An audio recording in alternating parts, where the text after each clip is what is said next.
Saudara-saudari, setelah kita memperingati Hari Raya Semua Orang Kudus yang berlaku pada hari kemarin, kita diingatkan bahwa surga ada dan setiap kita yang sedang berziarah di dunia ini juga di dalam proses melangkah untuk mau menjadi kudus. Tetapi di dalam proses itu kita seringkali diuji, kita seringkali mempunyai banyak halangan. Tetapi apa yang kita diingatkan seperti pada orang-orang kudus kemarin, mereka setia sampai mati. Mereka setia untuk mau membawa nama itu dikenali, nama Yesus. Mereka setia untuk mau mempertahankan iman mereka sehingga mereka diangkat naik ke surga dan merayakan perayaan Hari Kudus. Dan hari ini kita diingatkan sekali lagi setiap 2 November di mana kita mau berdoa untuk orang-orang yang sudah meninggal dunia. Tak kira bapak kita, ibu kita, keluarga, saudara mara kita, orang yang kita sayangi yang sudah pergi.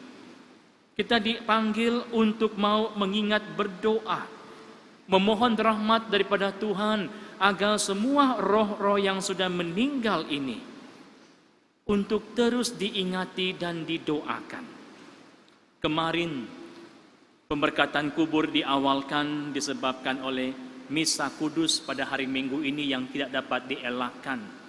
Jadi kami buat kemarin bagi CNN kita memberkati Mile 13, Batu 13, Paradisium dan juga Batu 10. Dan apa yang begitu unik, kami mendoakan satu persatu mayat itu, roh itu didoakan dengan nama. Kami tidak bagi air kudus begitu saja. Kami menyebut nama penuh. Eternal rest grant into him that. May his soul or her rest in peace. Karena apa? Mereka bernilai di mata Tuhan. Mereka adalah orang-orang yang telah pergi terlebih dahulu dan kita menyebut nama itu sama seperti dalam buku itu. Karena inilah orang-orang yang meminta agar kita berdoa kepada mereka. Mungkin ada di antara mereka sudah di surga, we never know. Mungkin ada di antara mereka di api penyucian, harus disucikan sebelum masuk ke dalam surga. Ataupun ada di antara mereka mungkin yang masih tercari-cari, atau ada di antara mereka di neraka. Doa itulah yang membuat agar mereka itu terus diberikan keselamatan. They cannot do anything anymore.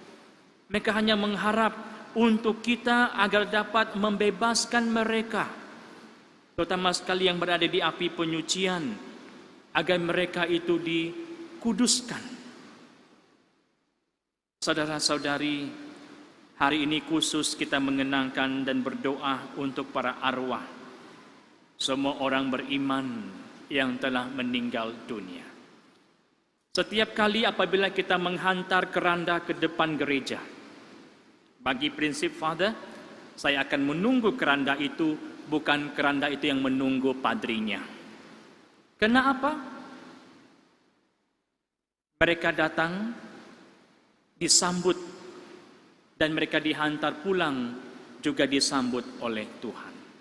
Jadi Father akan berdiri di depan sebelum mayat itu sampai, untuk mau menunggu mereka dan mengurus mereka masuk, mengiringi sampai ke depan dan menghantar mereka sampai ke belakang untuk dibawa ke kubur. Mereka juga sangat bermakna. Mereka juga mau didamaikan.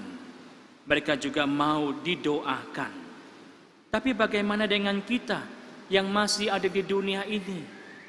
Adakah kita telah berusaha untuk mencari perdamaian ini dengan Tuhan? Adakah kita berusaha untuk mau membersihkan tubuh kita daripada segala kekotoran agar kita juga di satu saat nanti bila dipanggil Tuhan kita bersedia. Tapi ramai di antara kita yang mengatakan, saya belum mau mati lagi, Father. Masih lama lagi saya mau mati. Nobody knows. Budak yang baru lahir pun boleh mati. Orang dalam kandungan juga boleh mati. Apalagi sekarang ini banyak saya melihat mayat yang sampai orang-orang muda. Kebanyakan mereka mati HIV. Kebanyakan mereka mati kena langgar lori, motosikal, terhumban. Umur yang begitu muda. Saya masih ingat satu case di mana seorang pemuda itu yang membeli kek untuk membawa pulang hari jadi bapaknya. Tapi tak sampai di rumah, dia mati di tepi jalan dilanggar oleh kereta. Tak sempat untuk mau menyambut ulang tahun bersama dia punya bapa. Sedangkan dia sudah dengan semangat membawa kek itu untuk membawa pulang, tetapi dia mati. Tidak sempat untuk bersama dengan keluarga, dia pulang secara tiba-tiba. Bagaimana kita tahu kejadian itu tidak ada siapa yang tahu. Seorang ibu yang kehilangan 2 orang anak sekaligus. Saya melihat mereka di kuburan kemarin, menatap 2 anaknya yang terbaring di kuburan itu. Saya bilang, inikah mereka? Ya, Father. Anak saya digoles lori, sekaligus mati dua-dua di tempat kejadian. Kenapa Tuhan ambil mereka terlalu muda? Saya belum sempat untuk memeluk dia, Father. Dia masih di dalam jagaan saya. Panggilan Tuhan tidak ada siapa yang tahu. Bila harinya sudah jadi, Tuhan akan panggil. Masamu sudah tiba, pulanglah. Dan dia memanggil bukan dengan cara-cara yang kita minta. Bolehkah saya mati tidur? Tidak. Dia akan datang seperti pencuri di waktu malam. Seperti seorang ibu yang mau melahirkan anak. Dia akan datang secara tiba-tiba. Dan disitulah kejadian itu akan menimpa kepada setiap kita. Jadi Tuhan mengingatkan kepada kita, berjaga-jagalah, kedatangan Tuhan tidak ada siapa yang tahu. Dia mau agar kita supaya bersedia, sembahyang, doa, campa jemu, berdoa. Ubah sikap kita yang lama dan sombong. Kita mau agar kita itu menjadi sama seperti Tuhan. Tapi bagaimana? Seorang belia datang jumpa Father. Oke, sekarang doa Bapa kami. Sorry Father, saya tak tahu. Salam Maria please. Pun saya tidak tahu Father. Glory be. Langsung Father minta maaf. Umur berapa? 19 tahun. Bagaimana kalau kamu mati? Satu doa pun kamu tidak tahu. Bagaimana kalau kamu dipanggil Tuhan? Di mana tempat kamu? Bila kita sebut pasal doa, itu bukan main-main. Doa menghubungkan kita dengan Tuhan. Sebab itu Ekaristi ini mengingatkan kepada kita perjamuan akhir. Perjamuan yang akan membuatkan kita dapat melihat Tuhan yang hadir dalam diri kita. Itu kalau kita benar-benar mau jadi kudus, kita harus sentiasa berdoa. Pergi buat pengakuan dosa. Rendahkan diri. Ikuti segala sakramental yang telah diberikan. Ikuti segala apa yang telah disediakan oleh gereja. 10 hukum, ikut. Baru kita dapat mengenal siapa itu Tuhan. Jangan hanya saya suka Tuhan, tapi saya tidak suka bila ada masalah yang datang. Jadi kita renung dalam diri kita. Am I a admirer or am I a follower? 2 ayat ini yang berbeza. Adakah saya cuma minat sembahyang di Katolik, pergi misa kudus, ya sembahyang rosary, sembahyang apa yang ada saya sembahyang. Tapi bila ada kesusahan, Yesus bilang, pikul salib ini, kita lupa. Kita pergi jumpa dukun, kita pergi mandi bunga, kita pergi minta tengok-tengok. Itu bukan follower. Itu adalah cuma I admire to become a Catholic, but I don't want to pikul the salib. Saya cuma suka pergi sembahyang. I hadir, tik, pergi gereja, tik, tik, tik, tik. Ya, tapi di hati kosong. Satu, ramai orang kena histeria, ramai orang kena kerasukan setan, ramai orang yang mudah didukunkan. Dia pegang begini saja, bagi duit, bagi rantai, bagi handphone semua. Dia bagi.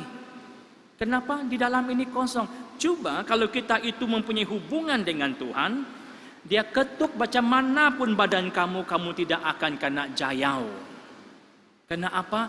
Darah Yesus telah membungkus tubuh kita ini, dan di situ kita telah selamat.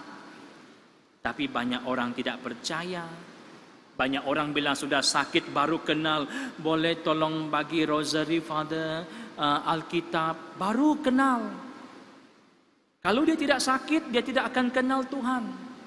Ya, kalau dia tidak ditimpa kemalangan atau malapetaka, dia tidak akan kenal siapa Tuhan Yesus. Kenapa? Karena kesombongan diri, keegoan yang telah menutupi segala pandangannya untuk melihat kuasa Tuhan.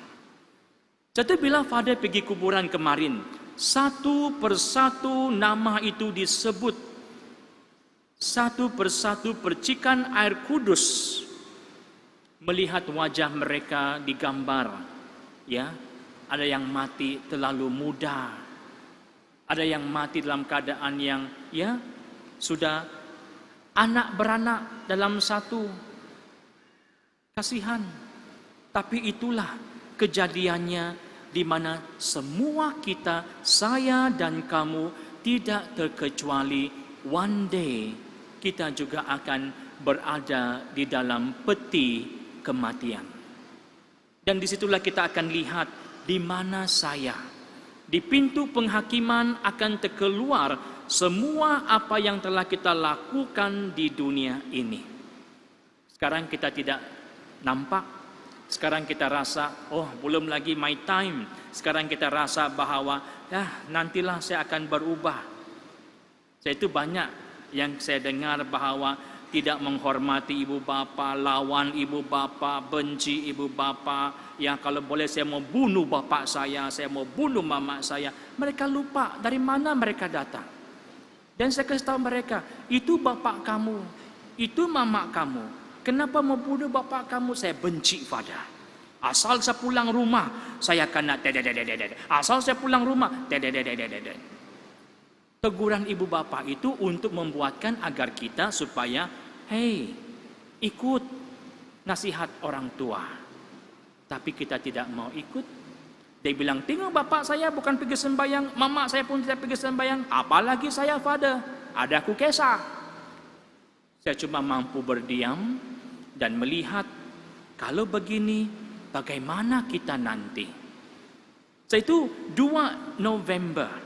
Setiap kali kita pergi membersihkan kuburan, menyalakan lilin di kuburan, itu memberikan peringatan kepada kita juga. One day, we also will be inside day. One day, kita juga akan masuk. Dan disitu kita lihat, oh begitu pula saya nanti kalau saya sudah mati, mereka akan pergi nyalakan lilin. Tapi ada yang saya pergi kemarin, saya tengok ada yang simpan 1 ringgit di dalam itu kuburan. Ada yang simpan Carlsberg, ada yang simpan Singtao bir sana, ada simpan mie goreng, ada simpan orange juice. Ya. Apa yang kita mau adalah doa. Nyalakan lilin dan kita berdoa, percikan air kudus agar roh mereka itu damai. Mereka tak boleh makan lagi, mereka tak boleh minum itu bir lagi. Ya, itu anjing yang datang pergi kasih habis semua itu kamu punya itu nasi goreng, mie goreng. Ada lagi saya nampak drumstick, wow, KFC. Tak ada. Ya, dia simpan sana mau kasih makan. Kau makanlah ha, kami ada bawa KFC. Saya dengar dong bercerita. Mana dia boleh makan lagi KFC, dia sudah mati.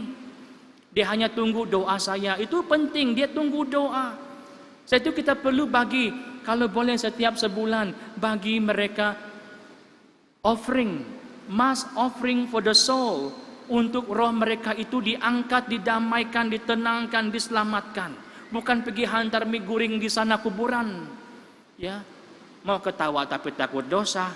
Mau tegur mereka masa itu nanti dia tumbuk saya. Ya, saya bilang yang paling penting, they are waiting for our prayers. They are waiting that we going to pray for them, so that mereka dapat release daripada mereka punya penghakiman dan mereka didamaikan melalui api penyucian. Disitulah mereka diangkat naik ke surga. Jadi saudara-saudari, sempena dengan All Souls Day itu mengingatkan kepada kita berdoa untuk mereka dan berdoa juga untuk diri kita agar kita juga didamaikan bersama Tuhan dan agar kita juga dipersiapkan diri kita untuk merenung akan pertobatan diri. Tuhan memberkati.